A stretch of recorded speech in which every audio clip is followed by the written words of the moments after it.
सूरज सा तेज नहीं मुझ में, दीपक सा जलता देखोगे। सूरज सा तेज नहीं मुझ में, दीपक सा जलता देखोगे। अपनी हद रोशन करने से तुम मुझको कब तक रोकोगे, तुम मुझको कब तक रोकोगे। Hello students, welcome to the Sagar mathematics classes. फिर से आप सभी को हमारे डिटरमिनेंट के 4th लेक्चर में स्वागत है। जिस तरह से आजकल जो हमारा अभी समस्या चल रही है कोरोना वायरस के लेकर के, तो हमारे गवर्नमेंट ने कुछ सिलेबस पे मॉडिफाई किया है। मॉडिफाई ये है कि अभी तक जो इंफॉर्मेशन आया है उसमें से 4 चैप्टर को हटाने का बात चल रहा है।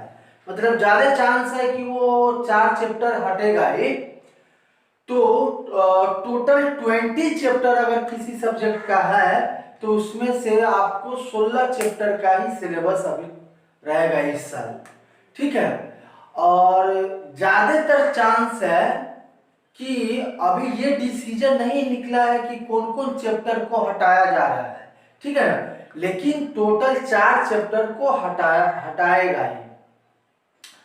लेकिन ज्यादातर चांस है कि शुरू के 4 चैप्टर हटने का चांस है। मतलब कि शुरू का 2 निकालेगा और लास्ट का कुछ निकालेगा। इस तरह से कुछ क्राइटेरिया होना चाहिए चैप्टर को हटाने का।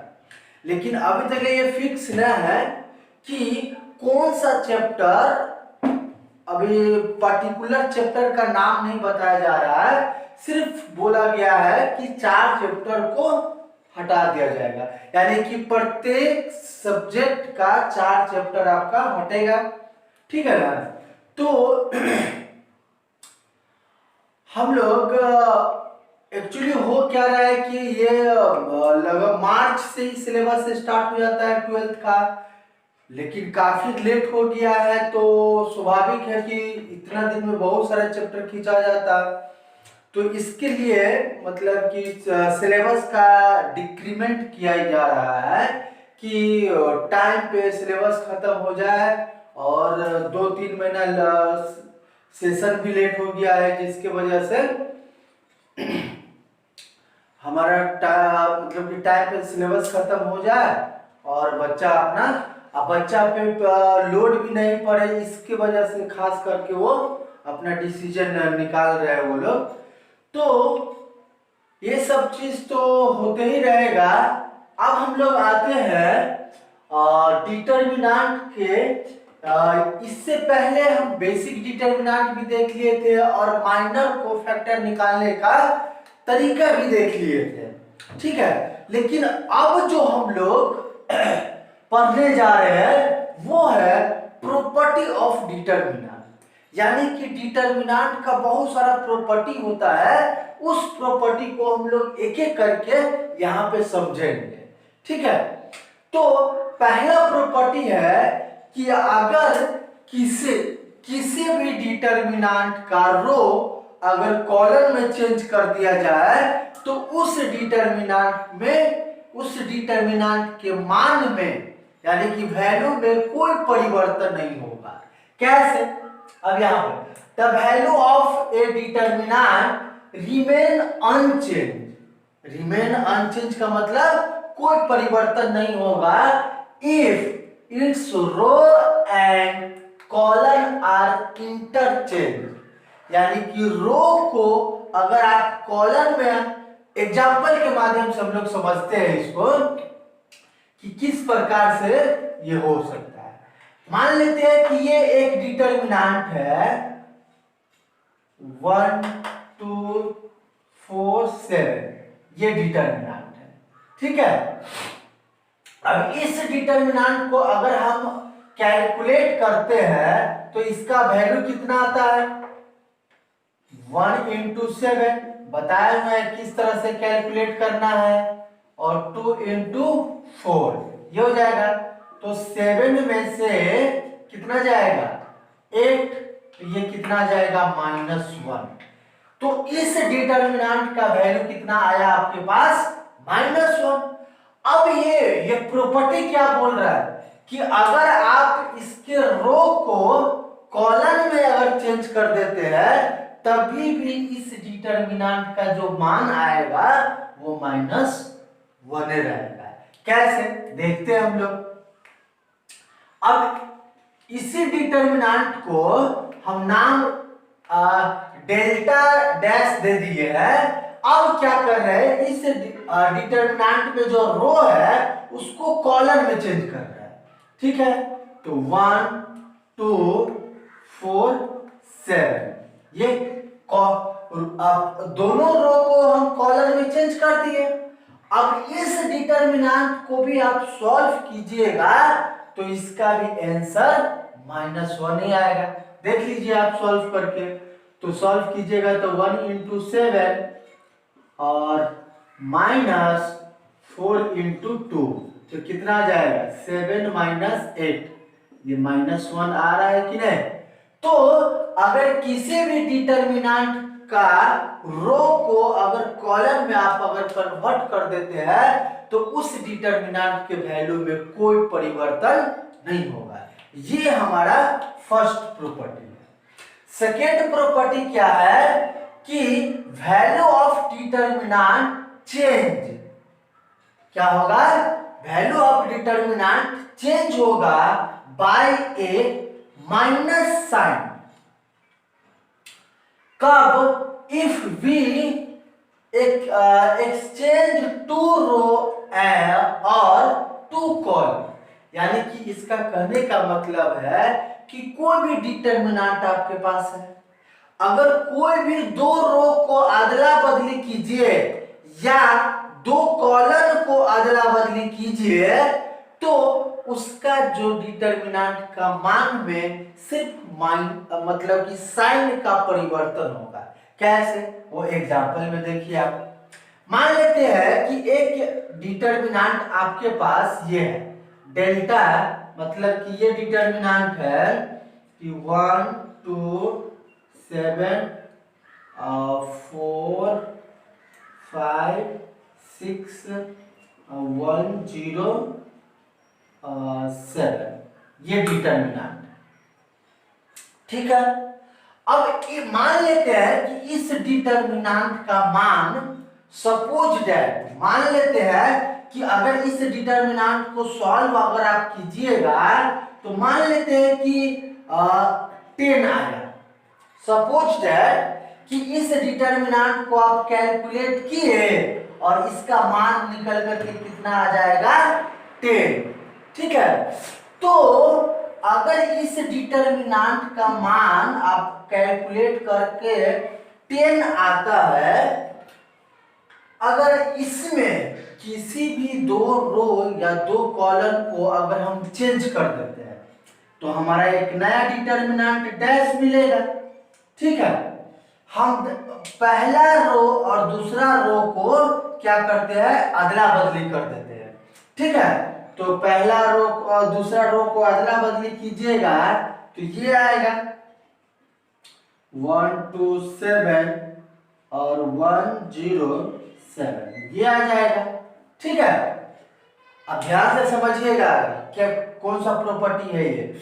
ठीक है ना, कोई भी डिटर्मिनेंट 2/2 3/2 3/3 4/4 किसी भी डिटर्मिनेंट का आप कैलकुलेशन करके जो मान आता है, अगर उस डिटर्मिनेंट में कोई भी दो रो या दो कॉलम को आप अदला बदली करते हैं, ठीक है ना, तो उसके साइन में सिर्फ परिवर्तन आएगा, उसका जो मान आया रहेगा उसके मान में सिर्फ साइन का परिवर्तन होगा।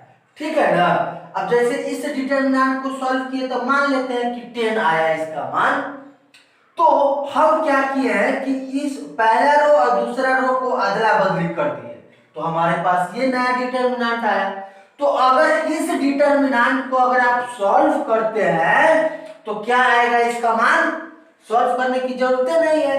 क्यों, क्योंकि हम जानते हैं कि इसका मान क्या आएगा, जो मान इसका है वही मान रहेगा, सिर्फ साइन का परिवर्तन रहेगा।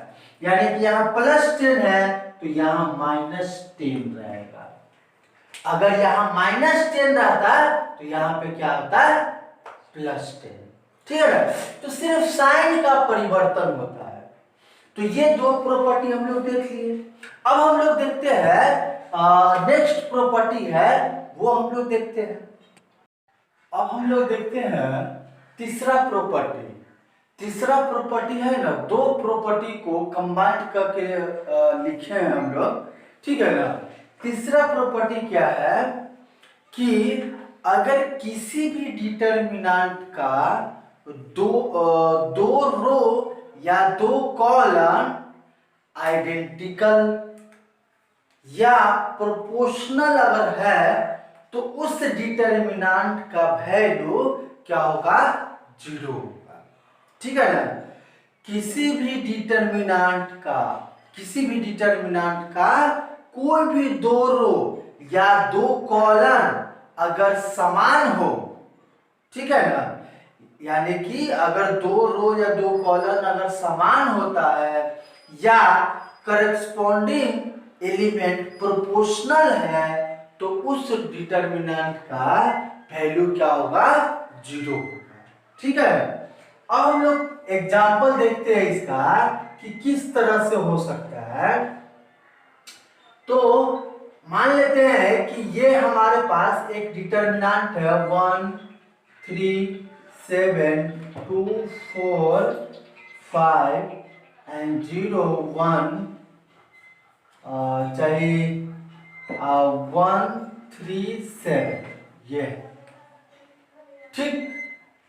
क्या है तीसरा प्रॉपर्टी कि इफ एनी टू रोज और column of a determinant are identical मतलब समान, ठीक है ना, आइडेंटिकल या प्रोपोर्शनल का मतलब होता है मल्टीपल। ठीक है ना, वो हम आगे हम लोग देखेंगे इसको, कैसे हम इसको समझेंगे वो हम बताते हैं। Then its value is 0। ठीक है ना, तो कोई भी दो रो या दो कॉलम अगर आइडेंटिकल है यानी कि समान है तो उस डिटर्मिनेंट का मान क्या होगा, 0 होगा। उसको कैलकुलेट करने की जरूरत नहीं है। अगर कोई भी दो रो या दो कॉलम अगर समान दिख गया तो उस ये ऑब्जेक्टिव में ये प्रॉपर्टी बहुत आता है। ठीक है ना, क्या होता है कि इस तरह से डिटर्मिनेंट दे देगा आपको, ठीक है ना। तो यहाँ पे देखिए ये पहला रो और तीसरा रो क्या है, आइडेंटिकल है कि नहीं, समान है, तो इस डिटर्मिनेंट का वैल्यू क्या होगा, 0 होगा। ठीक है ना, आप कैलकुलेट करके भी देख सकते हैं कि इस डिटर्मिनेंट को आप कैलकुलेट कीजिएगा तो इसका मान कितना आएगा, 0 आएगा।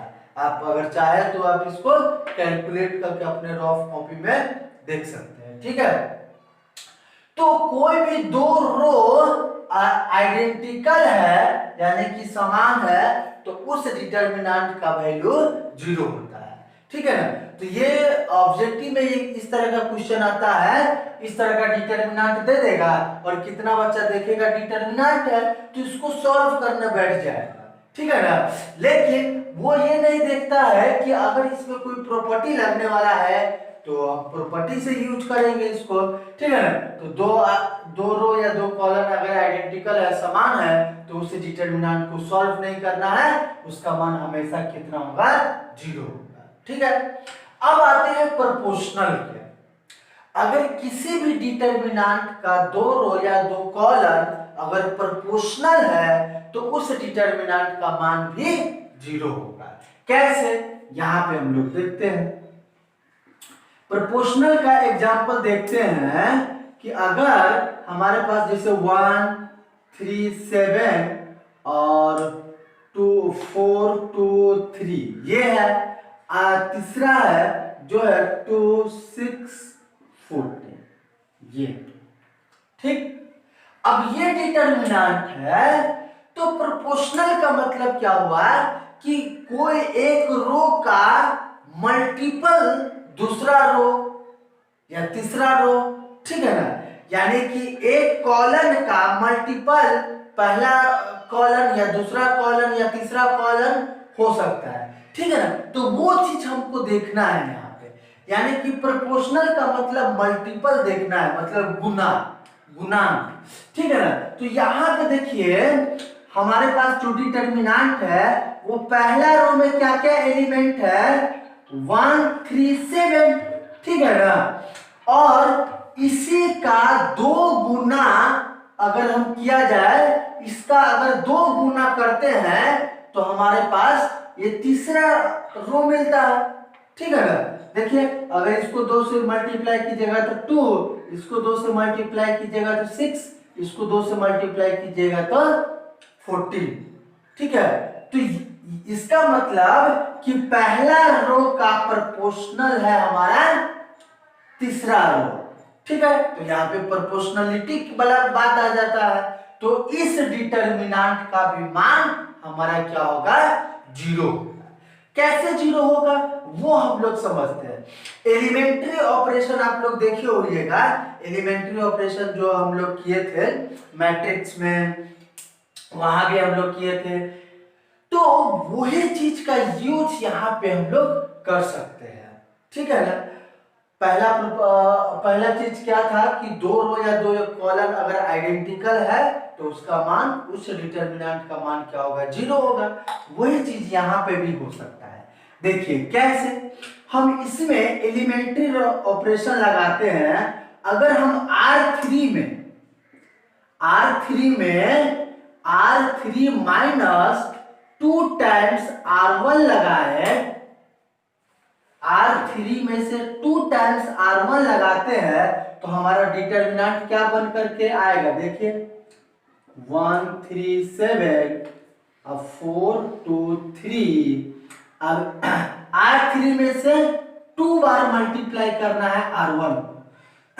R3 क्या है आपके पास, पहला 2 है, 2 माइनस 2 इंटू R1, R1 में क्या है इसके करस्पॉन्डिंग 1, तो ये कितना हो जाएगा, 0, ठीक है। तो ये 0 हो गया, ठीक।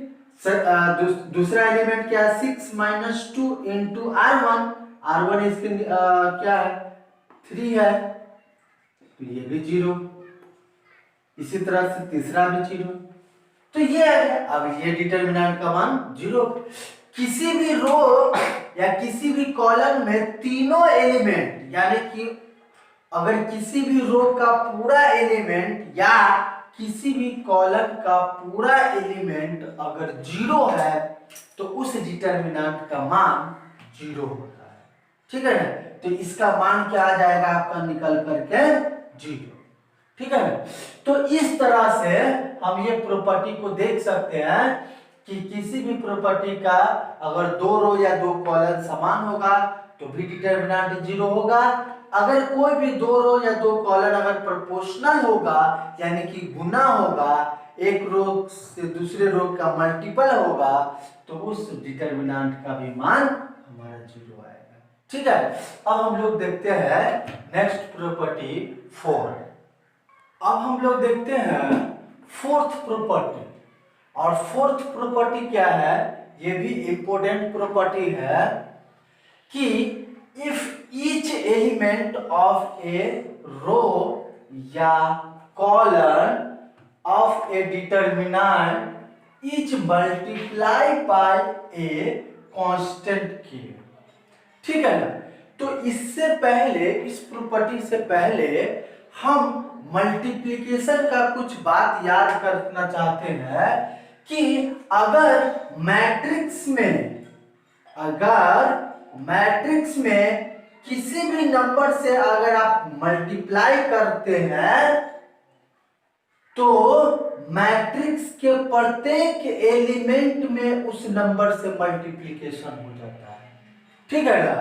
लेकिन अगर आप डिटर्मिनेंट में अगर किसी नंबर से अगर आप मल्टीप्लाई करना चाहते हैं तो किसी एक रो या किसी एक कॉलम में मल्टीप्लाई होता है। ठीक है ना, इस बात को हमेशा ध्यान में रखना है कि अगर मैट्रिक्स में मल्टीप्लिकेशन होता है किसी नंबर से, तो मैट्रिक्स के प्रत्येक एलिमेंट में मल्टीप्लाई हो जाता है। लेकिन अगर डिटरमिनेंट में अगर आप किसी नंबर से मल्टीप्लाई करते हैं, तो डिटरमिनेंट के किसी एक रो या एक कॉलम में ही सिर्फ मल्टीप्लाई होता है।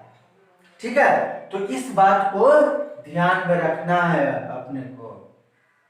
ठीक है, तो यहाँ पे हम लोग फोर्थ एग्जांपल क्या है कि किसी भी एलिमेंट मतलब किसी भी एलिमेंट के रो या कॉलम में किसी कांस्टेंट नंबर से अगर आप मल्टीप्लाई करते हैं, तो उसके मान में उतना का परिवर्तन हो जाता है, मतलब उतना गुना का परिवर्तन हो जाता है। यानी कि सिंपल वे में अगर समझते हैं कि कोई डिटरमिनेंट है, उस डिटरमिनेंट का मान अगर आप कैलकुलेट करते हैं तो मान लेते हैं कि 10 आया। ठीक है, तो उस डिटरमिनेंट में आप 2 से मल्टीप्लाई किए, तो 2 से मल्टीप्लाई करते हैं तो किसी रो या किसी कॉलम में मल्टीप्लिकेशन होगा, किसी रो या किसी एक ही कॉलम में मल्टीप्लिकेशन होगा। ठीक है, तो एग्जांपल से हम लोग समझते हैं। ठीक है, तो यहाँ पे एक एग्जांपल लेते हैं।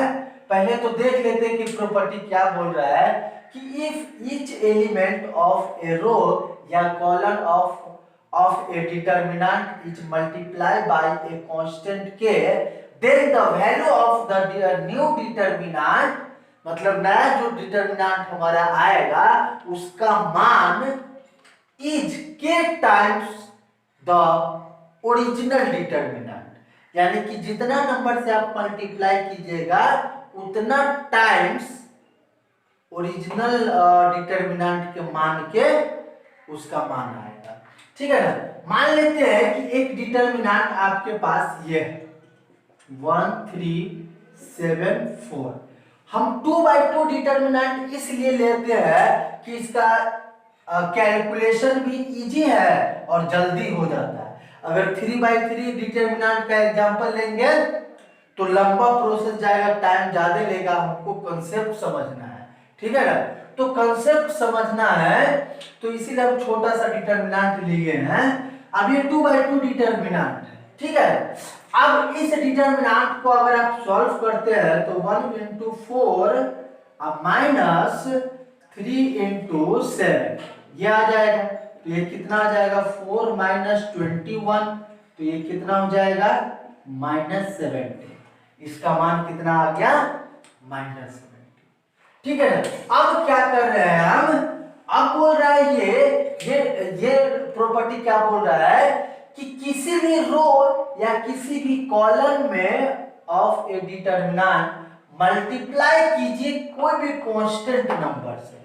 ठीक है ना, तो हम क्या किए, एक नया डिटरमिनेंट हम लिए। हम क्या किए कि पहला रो में 2 से मल्टीप्लाई कर दिए।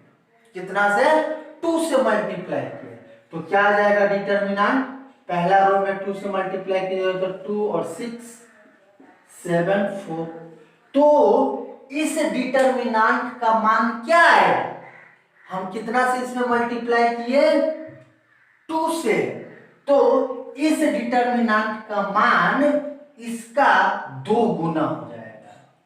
ठीक है ना, मतलब कि जितना नंबर से इसके किसी भी रो या किसी भी कॉलम में अगर हम मल्टीप्लाई करते हैं तो नया जो डिटरमिनेंट आएगा उस डिटरमिनेंट का मान हमारा कितना हो जाएगा, उतना टाइम्स हो जाता है।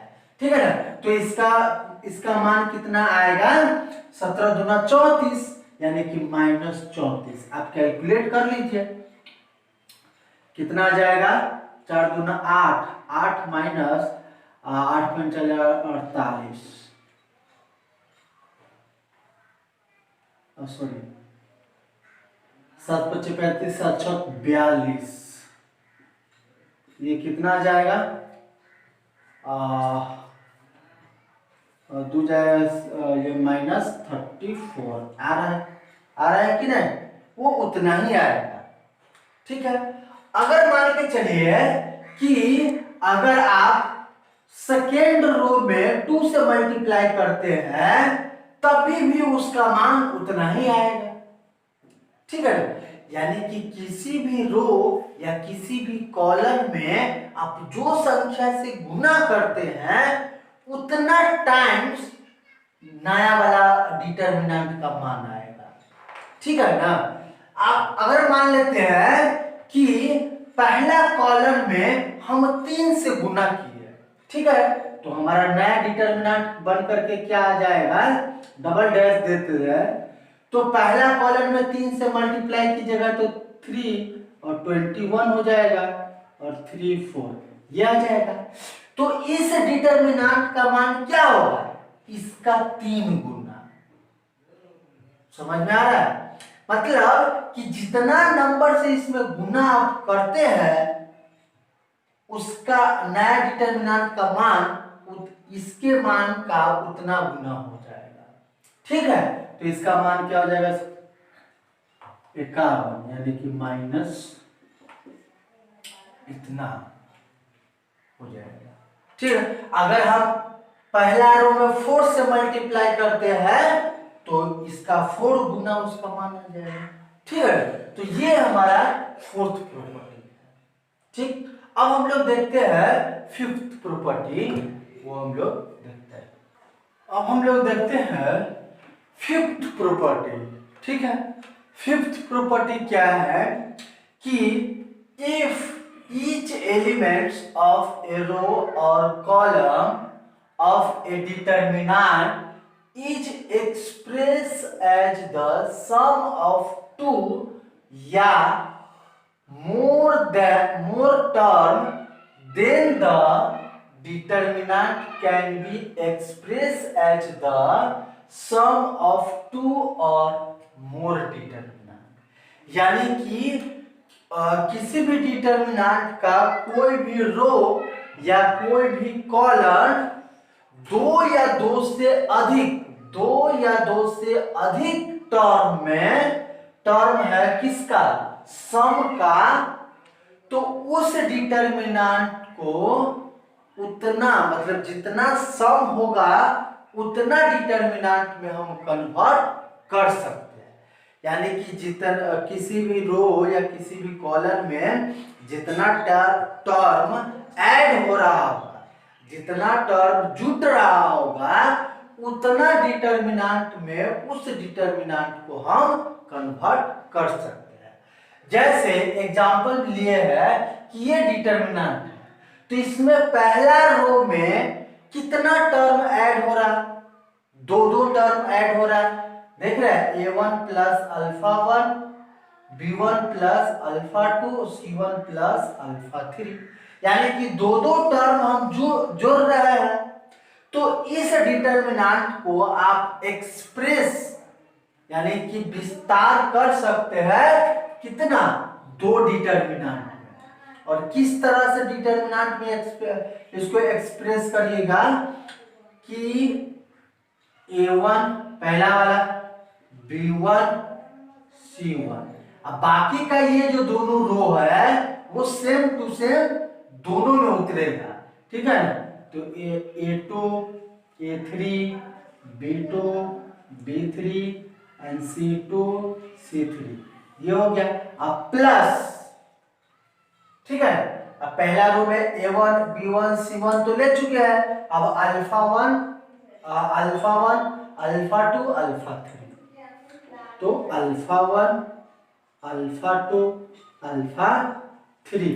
ठीक है, ये सेकेंड रो और थर्ड रो दोनों में सेम आएगा।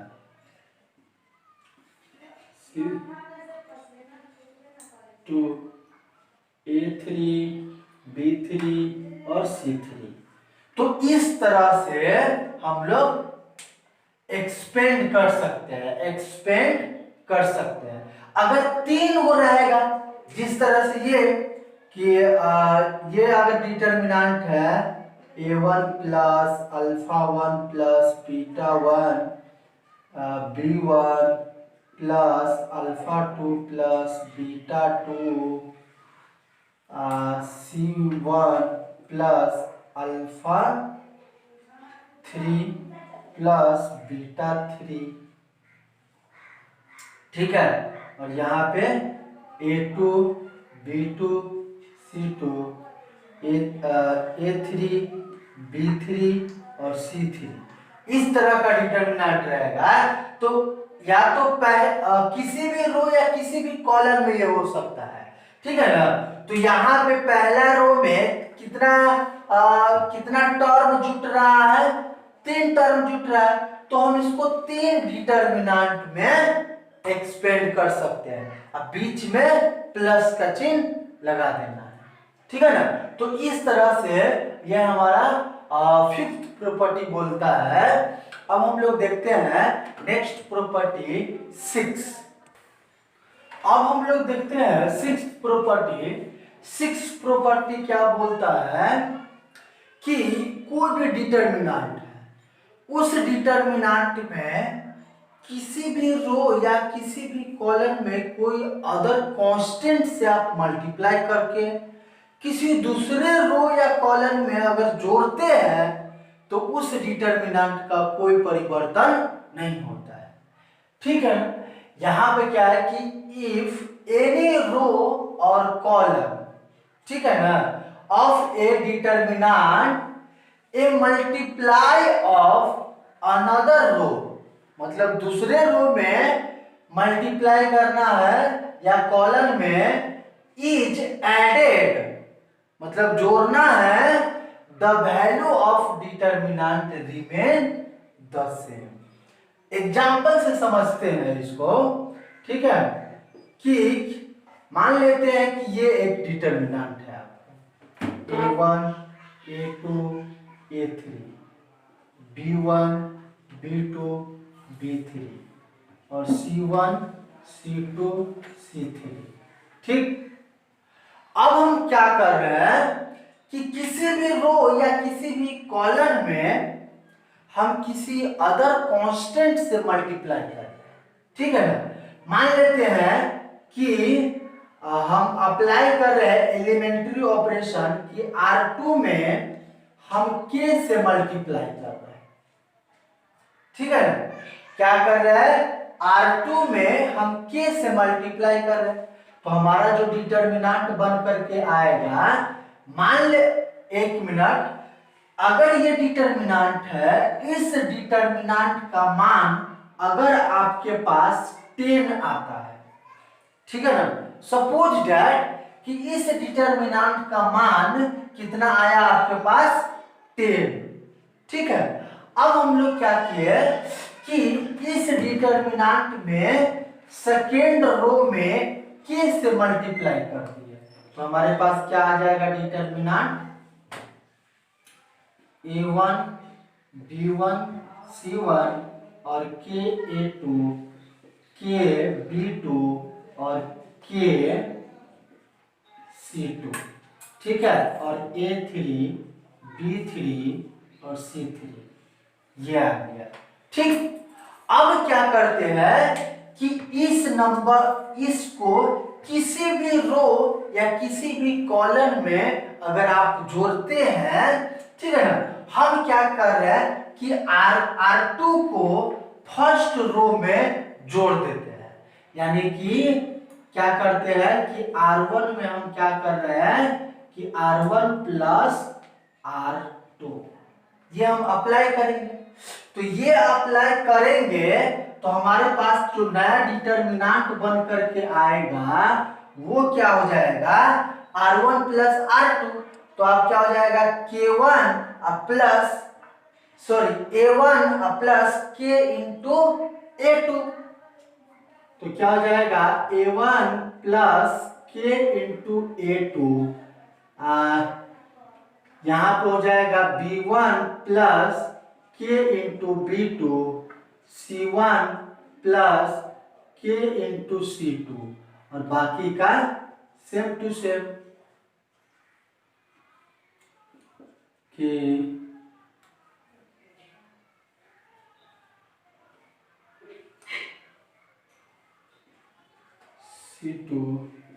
3 और सॉरी A3 B3 और C3। तो ये जो डिटर्मिनेंट आएगा, तो इस डिटर्मिनेंट का भी अगर आप सॉल्व करते हैं तो इसका भी मान 10 आएगा। यानी कि किसी भी रो, यहां की प्रॉपर्टी क्या बोल रहा है कि किसी भी रो में, यानी कि किसी कांस्टेंट से आप मल्टीप्लाई कीजिए। तो हम क्या किए कि सेकेंड रो में k से मल्टीप्लाई कर दिए, उसको R1 में हम जोड़ दिए, तो क्या हो गया, उस डिटर्मिनेंट का भी मान में कोई परिवर्तन नहीं हुआ। जो मान पहले हमारा डिटर्मिनेंट का जो आया होगा वही मान यहाँ भी हमारा मिलेगा। ठीक है ना। तो सिंपल सा प्रॉपर्टी है कि अगर किसी भी डिटर्मिनेंट में किसी रो या कॉलम में किसी कांस्टेंट से आप पहले मल्टीप्लाई कर दीजिए और तब उसको किसी रो या कॉलम में जोड़ते हैं, तो उसका भी मान उतना ही आता है जितना ओरिजिनल डिटर्मिनेंट का मान आएगा। ठीक है। तो ये हमारा 6 प्रॉपर्टी है। एक और लास्ट प्रॉपर्टी है हमारा जो हम लोग देखते हैं। अब हम लोग देखते हैं 7th प्रॉपर्टी।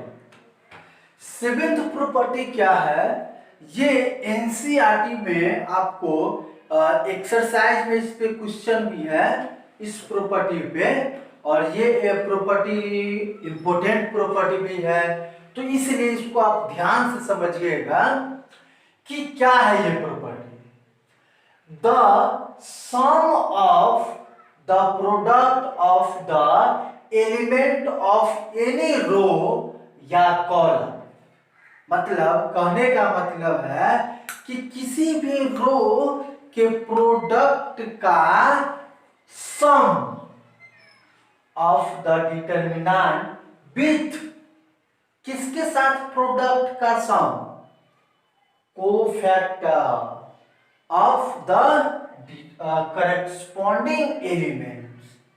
ठीक है ना। यानी कि कोई भी रो ले लीजिए और किसी भी कॉलम या रो के अगर को जैसे ये डिटर्मिनेंट, एग्जांपल से हम लोग समझते हैं बेटर वे में कि ये आपके पास क्या है, डिटर्मिनेंट है, और इस डिटर्मिनेंट में कोई भी एक रो ले लीजिए और किसी भी रो, अदर रो, मान लेते हैं यहां पे क्या है, with determinant with cofactor of the corresponding element. ठीक है ना। इसका कहने का मतलब क्या है कि ये डिटर्मिनेंट है। ठीक है ना। इस डिटर्मिनेंट में किसी भी रो या किसी भी कॉलम का एलिमेंट आप ले लीजिए। ठीक है ना। द सम करना है किसको किसको, सम के साथ प्रोडक्ट भी करना है किसको, एलिमेंट ऑफ एनी रो या कॉलम को किसके साथ, कोफैक्टर के साथ। मतलब इसका कहने का मतलब क्या है, पहले एक बार तो प्रॉपर्टी पढ़ लीजिए।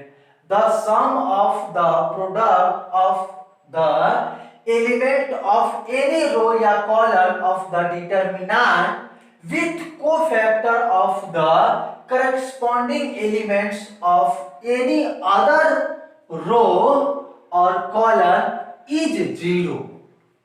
क्या होना चाहिए, इज 0। ठीक है ना।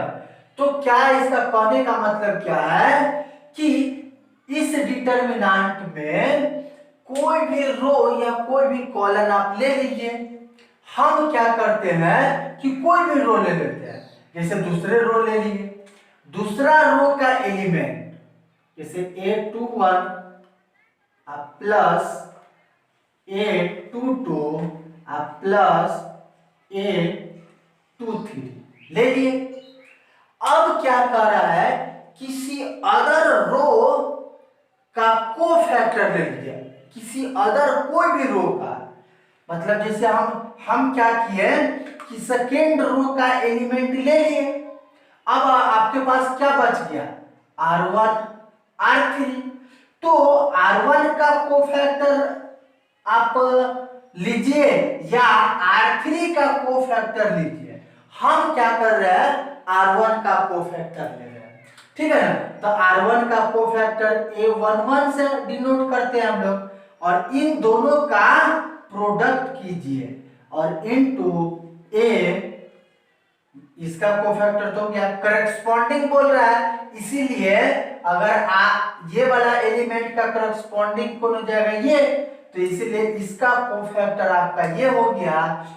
इसमें मल्टीप्लाई करना है किसका, इसका कोफैक्टर के साथ, तो क्या हो जाएगा 2 2 और इनटू A23।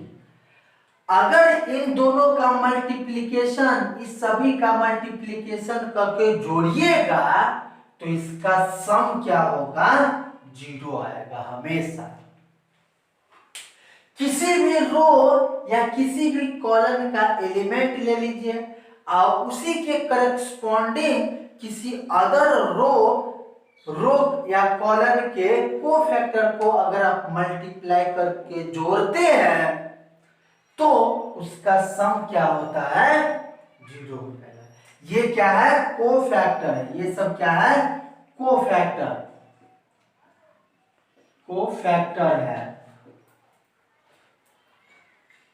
कोफैक्टर है, ठीक है ना। तो ये प्रॉपर्टी है, आपको एनसीईआरटी में भी इस पे आधारित क्वेश्चन है, तो हम लोग वहां सॉल्व करेंगे। जब एनसीईआरटी के क्वेश्चन डिस्कस करेंगे तो वहां भी इस प्रॉपर्टी का यूज हम लोग करेंगे, ठीक है। अब कुछ इंपोर्टेंट नोट्स जो है, मतलब नोट में कुछ लिखना है इंपोर्टेंट टर्म, वो टर्म हम लोग अब देखते हैं, ठीक है। अब हम लोग देखते हैं इंपोर्टेंट टर्म।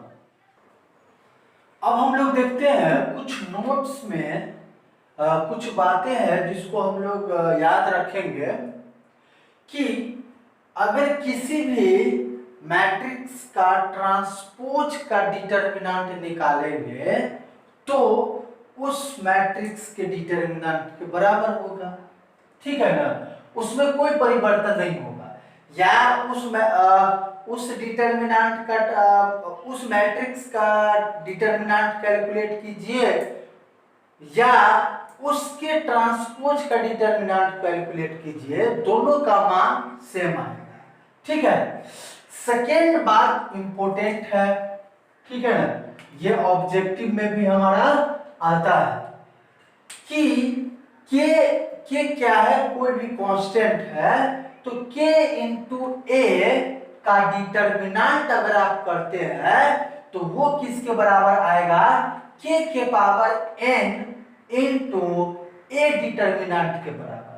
अब यहाँ पे n क्या है, n है a का ऑर्डर, मतलब ए मैट्रिक्स का जो भी ऑर्डर होगा वो हमारा n है, n यहाँ पे ऑर्डर है a का, ठीक है ना। इसको हम लोग प्रूफ भी करके हम लोग यहाँ पे देख सकते हैं, ठीक है ना।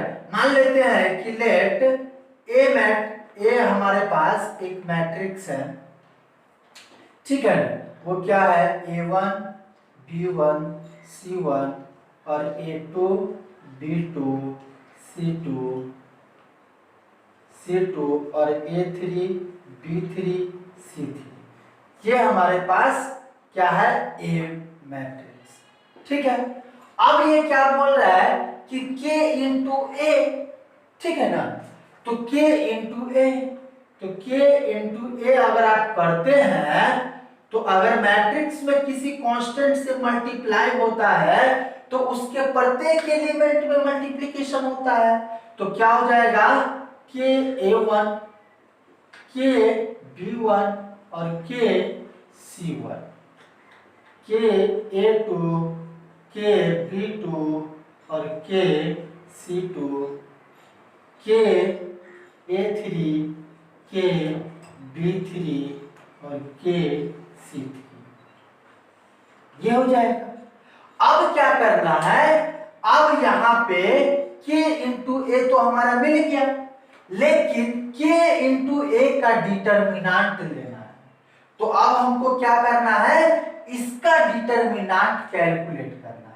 यानी कि k इंटू ए का डिटर्मिनेंट अगर कैलकुलेट करना है तो हमारे, अगर इसका डिटर्मिनेंट कैलकुलेट करना है तो क्या करेंगे, ये वाला स्क्वायर ब्रैकेट हटाएंगे और वर्टिकल 2 लकीर डाल देंगे, तो ये हो जाएगा k इंटू ए का डिटर्मिनेंट।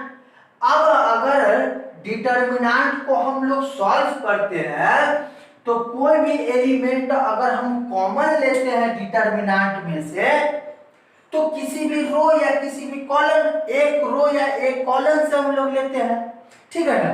तो अगर फर्स्ट रो से या फर्स्ट कॉलम से अगर कुछ कॉमन आने वाला है तो वो क्या है, देखिए अगर फर्स्ट रो से लीजिए या फर्स्ट कॉलम से अगर आप कॉमन लेते हैं तो क्या आएगा, ए वो के निकलेगा, तो ए वो के आ गया कॉमन कहां से, फर्स्ट रो से, ठीक है ना।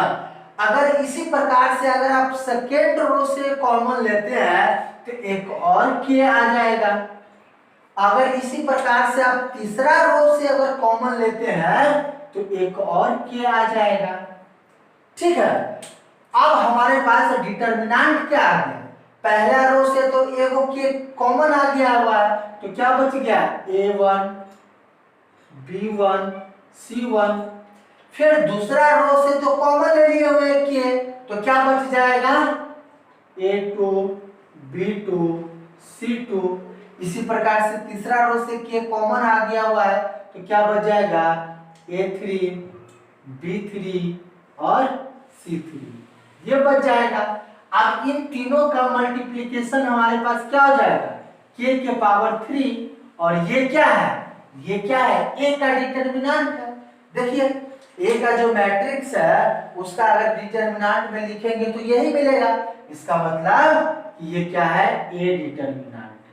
तो ये आया कि नहीं प्रूव हो करके, ठीक है। यहाँ पे a मैट्रिक्स का ऑर्डर क्या है, 3/3, ठीक है ना। तो 3 ऑर्डर का मैट्रिक्स है, इसीलिए k के पावर 3 आया।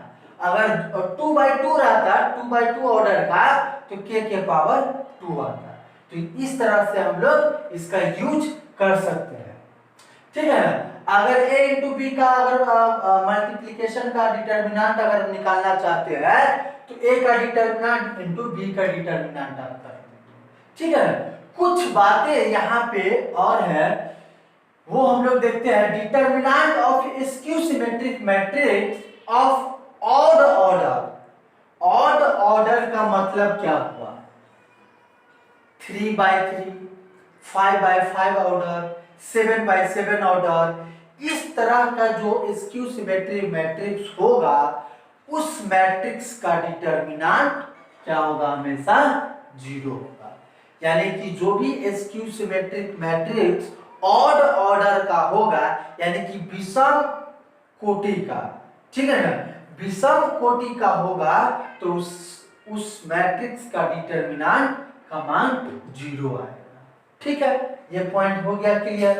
अब आते हैं हम लोग इसमें, determinant of diagonal matrix is equal to the product of its diagonal element.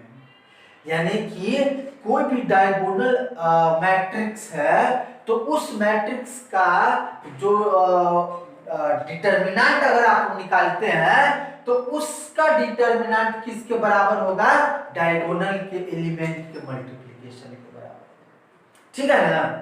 तो तीसरा है कि if a number is multiplied to a determinant its gets multiplied in any on row and column.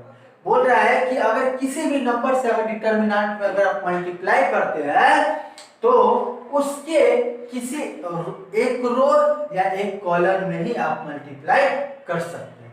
जो हम लोग पहले भी देखे थे, पहले भी बोले थे कि डिटर्मिनेंट में मल्टीप्लिकेशन किसी एक रो या एक कॉलम में होता है, जबकि मैट्रिक्स में मल्टीप्लिकेशन प्रत्येक एलिमेंट में किया जाता है, ठीक है। तो ये है हमारा डिटर्मिनेंट का प्रॉपर्टी। और कुछ एक और है स्क्यू सिमेट्रिक एंड वो नहीं, यहाँ पे singular matrix and non singular matrix का कंसेप्ट भी एक छोटा सा कंसेप्ट है। तो सिंगुलर मैट्रिक्स किसको बोलते हैं?